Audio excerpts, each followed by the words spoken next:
Hello मेरे प्यारे बच्चों, आज का हमारा टॉपिक है कार्बोक्सिलिक एसिड।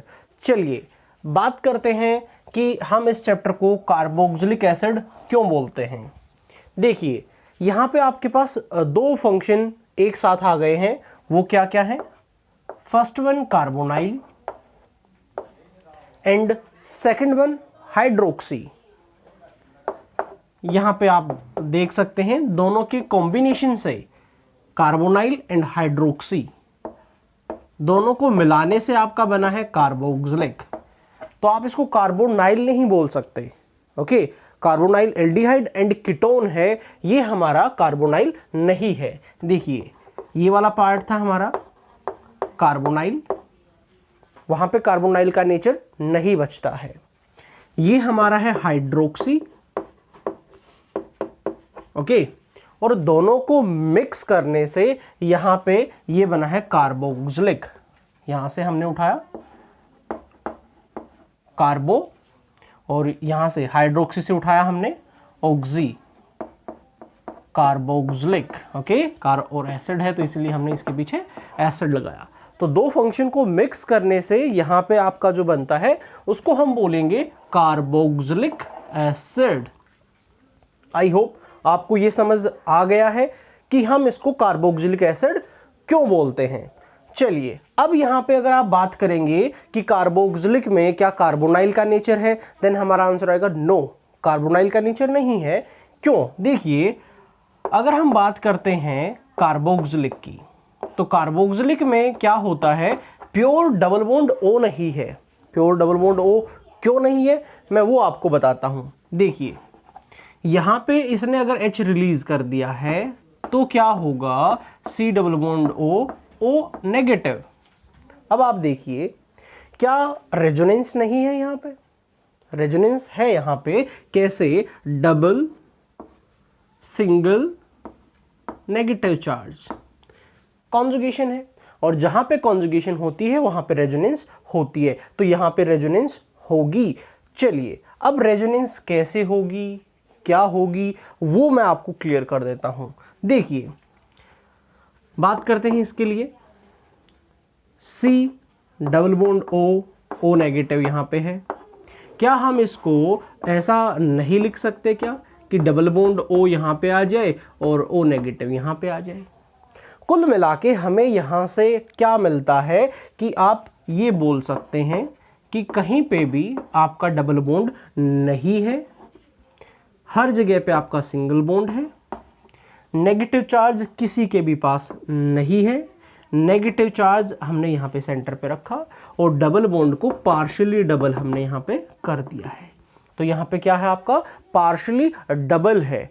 ओके, अगर आप बात करेंगे एल्डिहाइड कीटोन में, ये बॉन्ड क्या है, छोटा है क्योंकि ये प्योर डबल है। और कार्बोक्सिलिक में जो आपका CO यहाँ पे पार्शियली है, तो ये बॉन्ड बड़ा है, इसकी बॉन्ड लेंथ ज़्यादा है और इसकी बॉन्ड लेंथ कम है।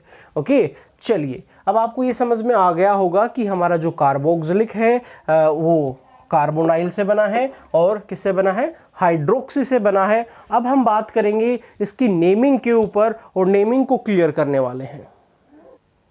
ओके, तो देखिए नेक्स्ट हम बात करते हैं कुछ कंपाउंड्स जो कि कार्बोक्सिलिक चैप्टर के लिए बहुत ज़रूरी हैं, उनकी नेमिंग बहुत ज़रूरी है क्योंकि उनके बिना आप प्रॉब्लम नहीं कर पाएंगे। तो हम चलते हैं नेमिंग की तरफ, कैसे होगी, क्या होगी, वो सभी चीज़ें मैं आपको अभी क्लियर कर देता हूँ।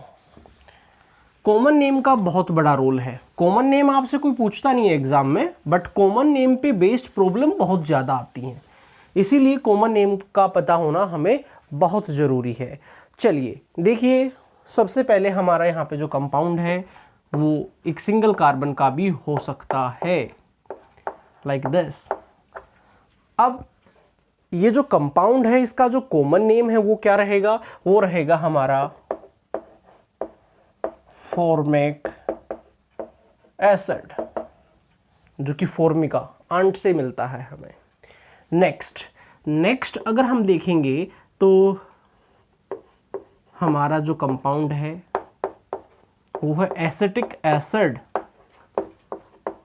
विनेगर, एसिटिक एसिड, जो कि एक वीक एसिड की कैटेगरी में आता है। काफ़ी डिस्कशन इसके ऊपर हम पहले भी कर चुके हैं, 11th में भी आया था, वीक एसिड के बारे में ये आता रहता है। चलिए नेक्स्ट, फिर हम बात करते हैं 3 कार्बन के लिए, CH3, CH2, COOH। 3 कार्बन के लिए प्रोप यूज करते हैं, और मैं ये कॉमन नेम आपको बता रहा हूं, प्रोप आयोनिक एसिड। अब प्रोप आयोनिक एसिड, अब प्रोपेनोइक नहीं लिखा मैंने, वो हमारा IUPAC नेम है। अब बात करते हैं 4 कार्बन के लिए। 4 कार्बन में क्या होगा, ब्यूटायरिक एसिड। ओके, चलिए, अब कभी कभार आइसोफॉर्म में भी दे देता है, CH3, CH, CH3, और हमारा फंक्शन यहाँ पे सेकंड पे अगर जुड़ा हुआ है तो इसके लिए हम क्या बोलते हैं, आइसो वर्ड यूज किया जाता है हमारा, आइसो ब्यूटायरिक एसिड। ओके, अब कुछ और हमारे कॉमन नेम है जो कि इम्पोर्टेंट है, वो क्या है वो सुनिए, वो भी आपसे पूछे जा सकते हैं और उन पे भी प्रॉब्लम आ सकती हैं। सबसे पहले हम लेंगे ऑक्जेलिक एसिड, COOH, COOH। इस कंपाउंड को बोलेंगे ऑक्जेलिक एसिड। नेक्स्ट अब हम एक कार्बन इंक्रीज कर रहे हैं। सिर्फ आपने क्या किया है, COOH, CH2, COH, आपने सिर्फ कार्बन इंक्रीज किया। यहाँ पे 2 कार्बन थे, यहाँ पे 3 कार्बन है, और COH 2 ही लगे हुए हैं। ये रहेगा मेलोनिक एसिड। चलिए नेक्स्ट, एक कार्बन फिर से हम इंक्रीज करते हैं, COOH, CH2, CH2, COOH। यहां पे रहेगा सक्सेनिक एसिड। ओके, चलिए नेक्स्ट, एक कार्बन हम फिर इंक्रीज करेंगे,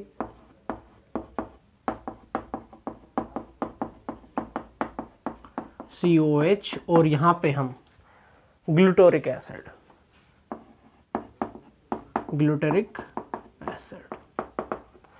चलिए ये सभी कॉमन नेम मैं आपको बता रहा हूं, और ये कंपाउंड जरूर आपसे पूछ लिए जाते हैं। नेक्स्ट हमारा है COOH, CH2, CH2, CH2, CH2, COH। यहाँ पे हमारा हो गया 6 कार्बन, 1 2 3 4 5 6। ये पॉलीमर चैप्टर में भी आपकी यूनिट पूछी जाती है, जिसको हम बोलते हैं एडिपिक एसिड। ओके, चलिए, तो ये आपको क्लियर होने चाहिए, इनसे प्रॉब्लम आपसे पूछी जा सकती है। और एक कंपाउंड में और आपको बता देता हूं, COH, CH2, CH, COH, CH2, COH। इसमें ये रहेगी मेन चेन, क्योंकि अगर मेन चेन के अंदर ब्रांच बनता है एज ए COH, तो अब हम इसको कैसे छोड़ सकते हैं, नहीं छोड़ सकते। इसीलिए हमने ये मेन चेन ले ली, और ये यहाँ पे हमारे फंक्शन इस पे अटैच हुए हुए हैं। अगर ये नहीं होता देन हमारी मेन चेन 5 कार्बन की होती, बट एल्डिहाइड हो, कार्बोक्सिलिक हो, अगर बीच में ये एंटर करता है तो फिर हम मेन चेन इसको कंसिडर करते हैं, और इनको हम एज ए फंक्शन ट्रीट करते हैं, मीन्स 1 2 3 ऐसे हम लेके चलते हैं। तो ये चीज़ भी आपसे पूछी जा सकती है, और इसको हम बोलते हैं कार्बेलिक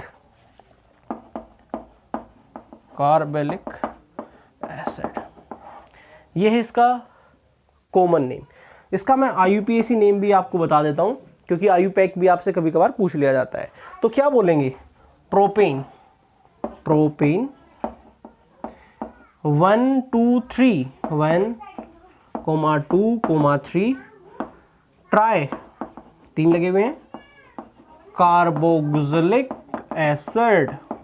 ओके, तो यहाँ पे ये मेन चेन में कंसिडर नहीं किया जाएगा। हाँ, अगर ये यहाँ पे नहीं होता देन ये मेन चेन में कंसिडर किया जाता। आई होप आपको ये कॉमन नेम समझ में आ गए हैं। अब कुछ कॉमन नेम एरोमेटिक कंपाउंड के भी मैं आपको क्लियर कर देता हूं। चलिए देखिए और समझने की कोशिश कीजिए, ठीक है, क्योंकि ज़रूरी है कॉमन नेम समझना। नेक्स्ट यहाँ पे हम बात करते हैं, अगर आपने बेंजीन के ऊपर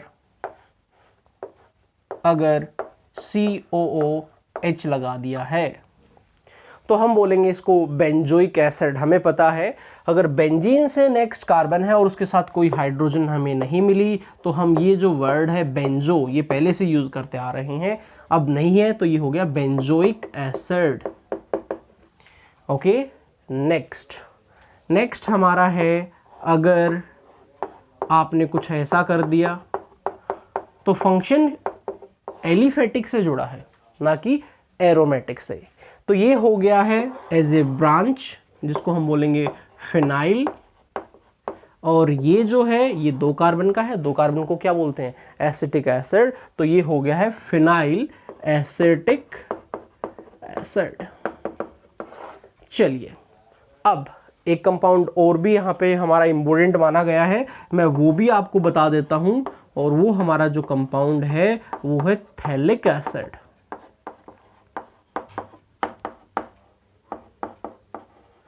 थैलिक एसिड। तो आपसे ये कंपाउंड भी पूछा जा सकता है, थैलेमाइड की फॉर्मेशन करेंगे, केमिकल रिएक्शन पढ़ेंगे तब ये आपको बताया जाएगा। ओके, और जैसा कि मैंने आपको नेचर बताया, यहाँ पे ये कार्बोनाइल और हाइड्रोक्सी को मिला के बना हुआ है। अब अगर देखा जाए ये एसिडिक इन नेचर है या बेसिक इन नेचर है तो वो आपको यहाँ पे मैं क्लियर कर देता हूँ। चलिए, तो जैसा कि आपने अब तक पढ़ा है, छोटी क्लास में भी आपने पढ़ा है, हमारा जो कार्बोक्सिलिक है वो होता है एसिडिक इन नेचर। अब हम क्यों माने कि ये एसिडिक इन नेचर है, देखिए ये एक एग्जांपल ले लेते हैं एसिटिक एसिड का, ज़रूरी नहीं है यही कार्बोक्सिलिक है, मेन तौर पे हम ये यूज़ करते हैं इसीलिए हम ये एग्जांपल ले रहे हैं। अब ये जो कंपाउंड है ये हाइड्रोलाइज होने पे ये टूटता है और हमें H पॉजिटिव देता है, और अगर कोई भी कंपाउंड हमें H पॉजिटिव दे दे वो हमारा क्या होगा, बेटर एसिड होगा। मींस H पॉजिटिव दिया है तो एसिड है, जैसे अल्कोहल ने भी H पॉजिटिव दिया तो हम बोल रहे थे वो भी एसिडिक इन नेचर है, फिनोल ने दिया तो वो भी एसिडिक इन नेचर है। अब ये हमें H पॉजिटिव दे रहा है तो ये भी क्या है, एसिडिक इन नेचर है। अब देखिए बात करते हैं अल्कोहल से अच्छा है या उससे कम है, तो देखिए अल्कोहल में भी O से ही निकला है H, ओके, और यहाँ पे भी O में से ही निकला है, तो क्या इक्वल स्ट्रेंथ है, ऐसा नहीं है। देखिए इसमें ये पार्ट इंक्रीज करता है, हालांकि इसमें भी ये इंक्रीज करता है, बट ये जो नेगेटिव चार्ज है ये केवल अकेले एक ऑक्सीजन का नहीं है। जैसे आप पे नेगेटिव आया और आपका जो पार्टनर है वो भी उस नेगेटिव चार्ज को लेना चाहता है, तो नेगेटिव चार्ज को इन्होंने क्या कर लिया है, डिस्पर्स कर लिया है, नेगेटिव चार्ज की वैल्यू कम हो गई है, इसीलिए यहाँ पे H पॉजिटिव इजीली रिलीज हो गया है। और H पॉजिटिव इजीली रिलीज हुआ इसका मतलब ये अच्छा एसिड है, किससे, अल्कोहल से। अब अल्कोहल से अच्छा तो फिनोल भी था, क्योंकि फिनोल में क्या था, यहाँ पे देखेंगे तो ये जो बेंजीन यहाँ पे लगी हुई है ये विथड्रॉइंग ग्रुप था, इसीलिए H पॉजिटिव इजीली रिलीज होता था। अब देखिए फिर ये अच्छा है या ये अच्छा है, कुछ बच्चे बोलते हैं ये अच्छा है क्योंकि यहाँ पे बेंजीन बार बार यहाँ पे रेजोनेंस करेगी, काफ़ी टाइम के लिए करेगी। देखिए यहाँ पे अगर ये इसको देगा तो नेगेटिव यहाँ आया, नेगेटिव यहाँ आया, नेगेटिव यहाँ आया, तो बच्चों का सोचना है कि काफ़ी टाइम के बाद आया, ऐसा नहीं है। यहाँ पे क्या है, इस ऑक्सीजन ने जो यहाँ पे चार्ज था उसको काफ़ी स्टेबलाइज किया है, काफ़ी डिस्पर्स किया है। क्यों, क्योंकि ऑक्सीजन की नेगेटिविटी 3.5 है, तो वो नेगेटिव चार्ज को ज़्यादा देर तक अपने ऊपर रख सकती है, और कार्बन की 2.5 है, कार्बन नेगेटिव नहीं रखता। जैसा आपको पता है कार्बन नेगेटिव सबसे अच्छा डोनेटिंग माना जाता है, ये बहुत जल्दी डोनेट कर देगा। जैसे एक तरह से आप ये एग्जांपल समझ सकते हैं, एक आयरन बॉल ली जिसका टेम्परेचर हमने काफ़ी ज़्यादा कर दिया है और हम मान लेते हैं यहाँ पे 3 बच्चे खड़े हुए हैं, हमने एक के पास फेंका, क्या उसको आयरन की जो भी बॉल है क्या उसको लेके खड़ा रहेगा? नहीं, वो काफ़ी हीटअप हमने कर रखा है, वो नेक्स्ट के पास उसको फेंकेगा, नेक्स्ट उससे नेक्स्ट के पास, और वो वापस हमारे पास आ जाएगी क्योंकि कोई रखना नहीं चाहेगा। तो इनकी जो कैपेसिटी है यहाँ पे वो बहुत कम है, वो नेगेटिव चार्ज को बहुत जल्दी वापस ऑक्सीजन को कर देते हैं, बट यहाँ पे दोनों स्टेबलाइज करते हैं नेगेटिव को और H को इजीली रिलीज कर देते हैं। तो कुल मिला के ये हुआ, ये फिनोल से भी बेटर एसिड है। ये दोनों एसिड की नेचर थे बट ये एक्चुअल में एसिड है। बट अगर हम एसिड के अंदर ही बात करें, और भी बहुत से एसिड हैं, HCl, H2SO4, फिर ये उनसे वीक है। ओके, तो हमारी प्रॉब्लम यहाँ से ये आएंगी, देन आपको वहाँ पे बतानी है। ओके, आई होप आपको आज का लेक्चर समझ में आया है। ये हमारा इंट्रोडक्शन था, नेचर ऑफ कार्बोक्सिलिक एसिड था, तो ये अपना कवर करेंगे क्योंकि इसके बिना आगे का चैप्टर आपको समझ नहीं आने वाला है। Okay, thank you, bye.